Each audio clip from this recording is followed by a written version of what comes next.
മുസ്ലിം mayor New York സിറ്റിക്ക് വരുമ്പോൾ ഒന്ന് ട്രംപ് പോലും പേടിക്കുകയാണ്. മംദാനിയുടെ കാര്യം നമ്മൾ മംദാനിയെ കുറിച്ചൊരു വീഡിയോ ചെയ്തിരുന്നു. മംദാനിയുടെ ഒരു സ്റ്റേറ്റ്മെന്റ്, ഒരു പ്രസ്താവന വന്നിട്ടുണ്ട്. മേയർ ആയിട്ടില്ല, ഡെമോക്രാറ്റുകളുടെ സ്ഥാനാർത്ഥിയാവാനുള്ള പ്രൈമറി ഇലക്ഷൻ ജയിച്ചേ ഉള്ളൂ. നവംബറിലാണ് തെരഞ്ഞെടുപ്പ്. റിപ്പബ്ലിക്കൻ പാർട്ടിയുടെ സ്ഥാനാർത്ഥിയും ഡെമോക്രാറ്റിൻ്റെ സ്ഥാനാർത്ഥിയും കൂടെ മത്സരിക്കും. അങ്ങനെ മംദാനി മത്സരിച്ച് ജയിച്ചാൽ ലോകത്തിലെ ഏറ്റവും സമ്പന്നമായ ഏറ്റവും വലിയ നഗരത്തിൻ്റെ മേയറാവും. 33 വയസ്സേ ഉള്ളൂ. ഭാവി അമേരിക്കൻ പ്രസിഡന്റ്. അമേരിക്ക ഇസ്ലാമിക രാജ്യമാകുമ്പോൾ അതിൻ്റെ ഖലീഫ. പക്ഷേ മംദാനിയുടെ ഒരു പ്രസ്താവന ശ്രദ്ധിച്ച് കേൾക്കേണ്ടതാണ്. മംദാനി സെയ്സ്, ന്യൂയോർക്ക് പോസ്റ്റിൻ്റെ സ്പെഷ്യൽ എഡിഷനിലെ വാർത്തയാണ്.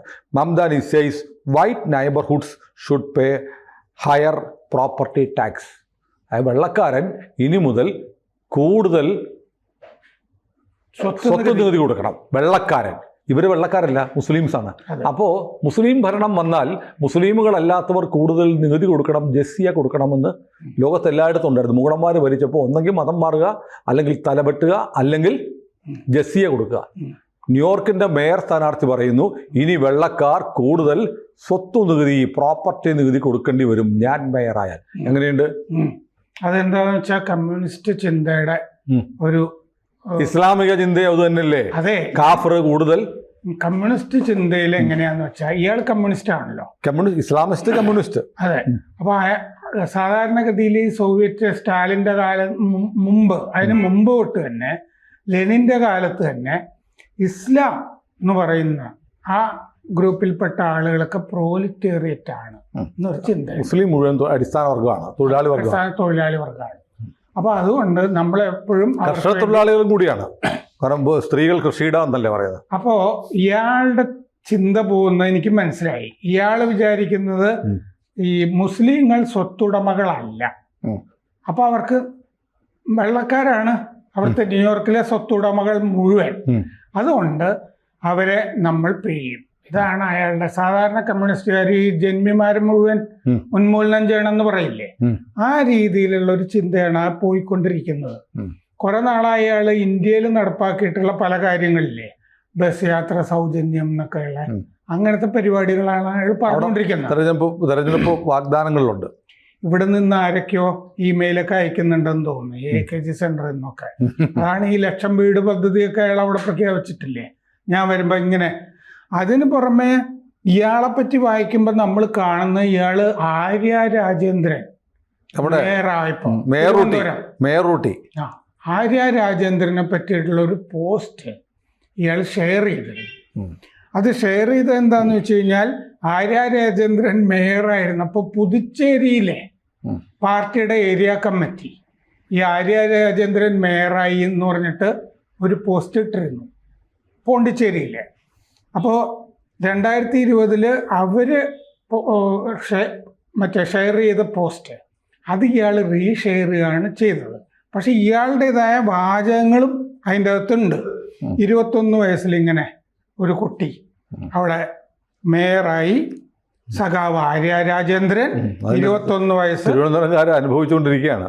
കേരളത്തിൽ തിരുവനന്തപുരത്തെ മേയർ, ലോകത്തിലെ തന്നെ പ്രധാനപ്പെട്ട ഒരു നഗരത്തിൻ്റെ മേയർ. ഇത് 2020 ഡിസംബറിൽ ഇത് ഷെയർ ചെയ്തിട്ട് ഇയാൾ ചോദിക്കുകയാണ്, അപ്പോൾ ന്യൂയോർക്കിലെ മേയർ എങ്ങനെ ഇരിക്കണം എന്നാണ്. എന്നെ പോലെ ഇരിക്കണം. ഇത് 21 വയസ്സ്, എനിക്ക് 33 വയസ്സ്. എനിക്ക് സത്യത്തിൽ പ്രായം കൂടിയിരിക്കുകയാണെന്നാണ് കഴിഞ്ഞുപോയി. ഞാൻ 21 വയസ്സിലാകേണ്ടതായിരുന്നു. നിറഞ്ഞു നിൽക്കുകയാണ് ഞാൻ. അതെ, അതാണ് അയാള് ഈ ആര്യ രാജേന്ദ്രനെ വെച്ചിട്ടാണ് അയാളുടെ ചിന്തകൾ. ഇയാൾ ഇവിടുന്ന് പോണ്ടിച്ചേരിയിലെ പാർട്ടിക്കാര് ഇട്ട പോസ്റ്റൊക്കെ കണ്ടു എന്ന് പറയുന്നത് സ്വാഭാവികമല്ല, ഒട്ടുമല്ല. ആരോ പറഞ്ഞു ചെയ്തതാണ്, ഇമെയിൽ പോകുന്നതാണെന്ന് പറയുന്നത്. പക്ഷെ എൻ്റെ ഒരു സംശയം, ഈ അമേരിക്ക മുതലാളിത്ത രാജ്യമാണ്. മുതലാളിത്ത രാജ്യമായ അവർ കമ്മ്യൂണിസ്റ്റുകാർക്ക് വിസ കൊടുക്കത്തില്ല, പ്രവേശിപ്പിക്കത്തില്ല എന്നൊക്കെയാണ് പറയുന്നത്. കമ്മ്യൂണിസ്റ്റുകാരെ കയറ്റൂല എന്ന് പൊതുവിൽ പറയാറുണ്ട്. പക്ഷേ അവിടെ എങ്ങനെയാണ് ഒരു കമ്മ്യൂണിസ്റ്റുകാരൻ പരസ്യമായി മേയർ സ്ഥാനാർത്ഥിയായിട്ട് വരുന്നത്? അല്ല, ഇയാള് മറ്റേ ഡെമോക്രാറ്റ് എന്നുള്ള നിലയ്ക്ക് അവിടുത്തെ ആ പ്രവിശ്യയിലെ സഭയില്ലേ, നിയമസഭ, അതിൻ്റെ അകത്ത് അംഗമാണ്. ഡെമോക്രാറ്റിന്റെ മെമ്പറാണ്. കമ്മ്യൂണിസ്റ്റ് പാർട്ടി ഇല്ല അവിടെ. അവിടെ കമ്മ്യൂണിസ്റ്റ് പാർട്ടി പണ്ടുണ്ടായിരുന്നു. ബ്രോഡർ എന്ന് പറഞ്ഞിട്ട് ഒരാളുണ്ടായിരുന്നു. ആ ബ്രോഡർ 2ാം ലോക യുദ്ധം നടക്കുന്ന കാലത്ത് ബ്രോഡറായിരുന്നു അവിടെ പാർട്ടി സെക്രട്ടറി. ഉം. അയാൾ പറഞ്ഞു ഈ യുദ്ധകാലത്ത് ഇനി കമ്മ്യൂണിസ്റ്റ് പാർട്ടികളുടെ ആവശ്യമില്ല ലോകത്ത് എന്ന് പറഞ്ഞിട്ട് പി കൃഷ്ണപിള്ള കോഴിക്കോട് നിന്ന് പിരിച്ചുവിട്ടു പാർട്ടി. എന്നിട്ട് ഓരോരുത്തര് അവരുടെ മാതൃസംഘടന എന്താന്ന് വെച്ചാൽ അവിടെ പോകാൻ പറഞ്ഞു. അങ്ങനെ CH മറ്റേ പി ഗംഗാധരൻ SNDP-യിലേക്ക് വന്നു. EMS യോഗക്ഷേമ സഭയിലേക്ക് പോയി. അങ്ങനത്തെ പരിപാടികളൊക്കെ ആ കാലത്ത് നടന്നിരുന്നു. കൃഷ്ണപിള്ള ചെയ്ത പോലെ ഈ ബ്രോഡറും ചെയ്തു. ബ്രോഡർ ചെയ്തു. കൃഷ്ണപിള്ള ഇത് പിരിച്ചുവിട്ടു. വല്ല ആവശ്യമുണ്ടോ? അത് പക്ഷെ കൃഷ്ണപിള്ളക്കെതിരെ വലിയ ആരോപണമായിട്ട് പിന്നീട് പാർട്ടി പുനഃസംഘടിപ്പിക്കുമ്പോൾ വരികയൊക്കെ ചെയ്തിരുന്നു. അപ്പോൾ അവിടെയും പാർട്ടിയൊക്കെ ഒരു കാലത്തുണ്ടായിരുന്നു. MN റോയ് അവിടെയല്ലേ പോയത് ആദ്യം. അത് കഴിഞ്ഞ് ഏതൊരു സ്ത്രീയെ ബലാത്സംഗം ചെയ്ത ശേഷമാണ് മെക്സിക്കോയിലേക്ക് രക്ഷപ്പെട്ടത് എന്ന് പുതിയൊരു മറ്റേ ചരിത്രം വരുമ്പോ അതിൻ്റെ അകത്ത് പറഞ്ഞിട്ടുണ്ട്. കമ്മ്യൂണിസ്റ്റ് പാരമ്പര്യം അവിടെ ഉയർത്തിപ്പിടിച്ചു. ഒരു ഇയാളെ കുഴപ്പമില്ല എന്നൊക്കെ വിചാരിച്ചിട്ടൊരു സഖാവായതുകൊണ്ട് സ്ത്രീ സഖാവ് കയറി കഴിഞ്ഞപ്പോൾ ഇയാൾ ഇങ്ങനെയാണ് ചെയ്തത്. അത് കഴിഞ്ഞ് ഹേരംബലാൽ ഗുപ്തയാണെന്ന് ഒരു വിശ്വാസം ഉണ്ടായിരുന്നു. അയാൾ മെക്സിക്കോയിലേക്ക് പോയിരുന്നു. പക്ഷെ പുതിയൊരു ജീവചരിത്രം ഇറങ്ങിയതിൻ്റെ അകത്ത് ഇങ്ങനൊരു സംഭവമുണ്ട്. അത് ചെയ്തത് MN റോയ് ആയിരുന്നു എന്ന് പറഞ്ഞിട്ട് ആ സ്ത്രീയാണ് പിന്നീട് ഈ ചാറ്റോ എന്ന് പറഞ്ഞ വീരേന്ദ്രനാഥ് ചതോപാധ്യായയുടെ കൂടെ ജീവിക്കാൻ തുടങ്ങിയത് ജർമ്മനിയിൽ. അവർ നോവലൊക്കെ എഴുതിയിട്ടൊക്കെ ഉണ്ട്. അപ്പോൾ ഇയാള് ഈ ശരിക്കും ഈ ഒരു മാർക്സിസ്റ്റ് പ്രത്യയശാസ്ത്രം പഴയ രീതിയിൽ പഠിച്ചിട്ട് ഈ MN റോയുടെ കാലത്തെയൊക്കെ പോലെ ശരിക്കും ഇതൊരു വരണ്ട സാഹിത്യമാണ്. പക്ഷെ ഇത് മുഴുവൻ വിശ്വസിച്ച് ഇങ്ങനെ ലോകം കെട്ടിപ്പടുക്കാം, ഈ മാർക്സിസ്റ്റ് ലെനിനിസ്റ്റ് പാതയിൽ മുന്നേറാം എന്ന് വിചാരിക്കുന്നതാണ്.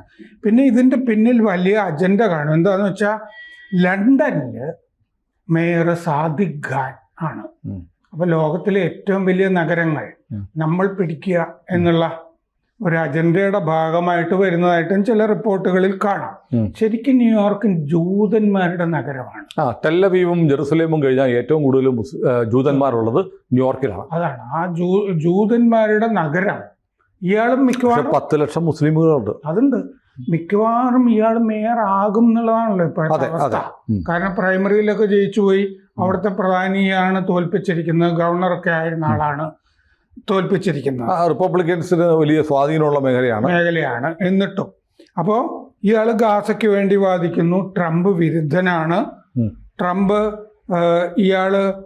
ഇയാളെ പറ്റി പറഞ്ഞിരിക്കുന്നത്, ഈ മംദാനിയെ പറ്റി പറഞ്ഞിരിക്കുന്നത് 100% കമ്മ്യൂണിസ്റ്റ് പ്രാന്തൻ, കമ്മ്യൂണിസ്റ്റ് ലുനാറ്റിക് എന്നാണ് പറഞ്ഞിരിക്കുന്നത്.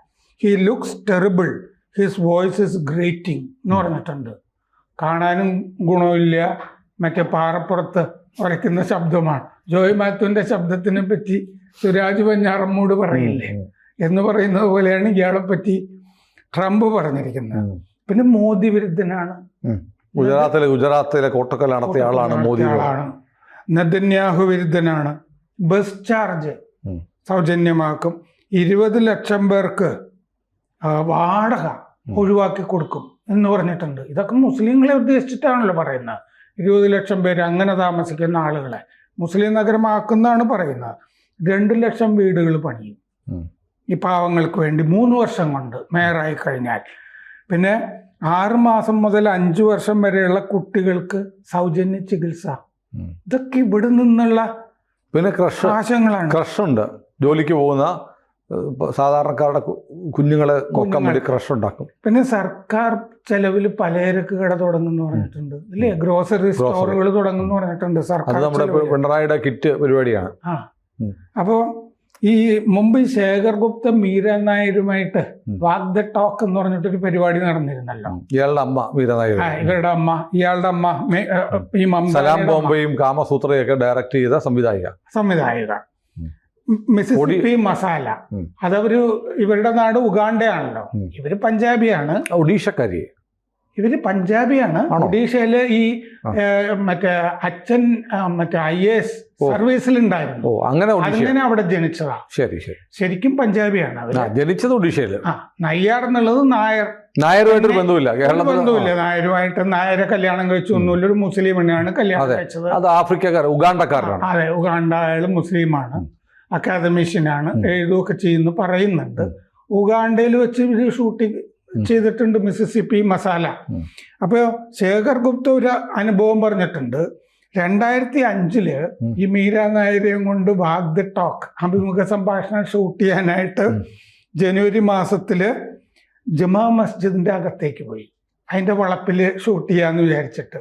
അപ്പൊ ഈ സ്ത്രീയുമായിട്ടൊരു ആളിങ്ങനെ വന്നിട്ട് ക്യാമറയൊക്കെ ആയിട്ട് നിൽക്കുന്ന കണ്ടപ്പോൾ അവിടെ നിന്ന് ഷാഹി ഇമാം പുറത്തേക്ക് വന്നിട്ട് തടഞ്ഞു. ഇവരെ ഈ പരിപാടി ഇവിടെ പറ്റില്ല എന്ന് പറഞ്ഞു. എന്നിട്ട് അങ്ങനെ നോക്കുമ്പോൾ ഈ ശേഖർ ഗുപ്തയുടെ മുഖം പരിചയമുണ്ട്. ഷാഹി ഇമാം നോക്കുമ്പോൾ ടി വിയിലൊക്കെ കണ്ടിട്ടെ. അപ്പൊ പുള്ളി പെട്ടെന്നൊന്ന് തണുത്തു. ഈ രോഷം ഒന്ന് തണുത്തിട്ട് പറഞ്ഞു, നിങ്ങൾക്ക് വേണമെങ്കിൽ ഇവിടെ ഇരുന്ന് സംസാരിക്കുകയൊക്കെ ചെയ്യാം, പക്ഷെ ഈ സ്ത്രീയുടെ കൂടെ പറ്റില്ല എന്ന് പറഞ്ഞു. ഉടനെ ഇവര് തർക്കിക്കാനൊന്നും നിൽക്കാതെ പുറത്ത് അവരെ കുറിച്ച് നല്ല ബോധ്യമുണ്ട്.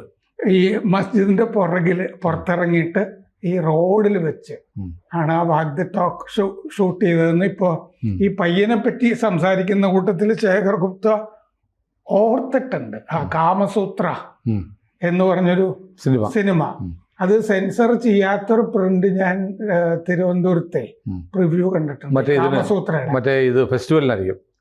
അല്ല, അത് പ്രിവ്യൂ ഈ സൂര്യ കൃഷ്ണമൂർത്തിയുടെ ഒരു സംഘാടകത്വത്തിൽ അതിന്റെ ഒരു പ്രിവ്യൂ വലിയ ശ്രദ്ധിക്കപ്പെട്ട സിനിമയാണല്ലോ, രേഖയാണല്ലോ ഫെസ്റ്റിവലിലൊക്കെ വരുന്നതിന് മുമ്പ്. അപ്പോൾ അടൂർ ഗോപാലകൃഷ്ണൻ ഈ സിനിമ കാണാൻ ഉണ്ടായിരുന്നു. ഇറങ്ങിക്കഴിഞ്ഞപ്പോൾ ഞാൻ പുള്ളിയോട് ചോദിച്ചു എങ്ങനെയുണ്ട് എന്ന് ചോദിച്ചു. മൊത്തം ഫിസിക്കലാണല്ലോ എന്ന് പറഞ്ഞു. എന്ന് പറഞ്ഞാൽ വേറൊരു തലത്തിലേക്കൊന്നും ഇത് ഉയരുന്നില്ല. ഞാൻ കണ്ടതാണ് സിനിമ. അതെ, കാരണം അത് മാത്രല്ലേ ഉള്ളൂ.